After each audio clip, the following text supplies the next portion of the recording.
বেটা প্রাইভেটত গেল নাকি, একটা ফোন দেই দিনি।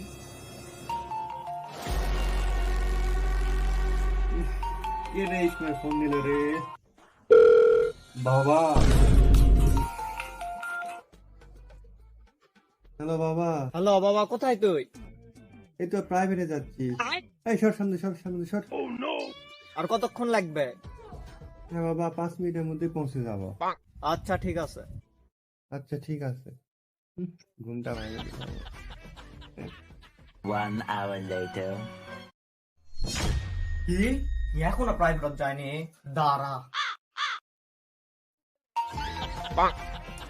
উফ, আবার ফোন দিল। হ্যাঁ বাবা বলো। হ্যালো, কোথায় তুই? এই তো আমি প্রাইভেটে আছি। তুমি স্যারের সাথে কথা বলবে? হারামজাদা, তোর পেছনে টাকা। ইন্না লিল্লাহি ওয়া ইন্না ইলাইহি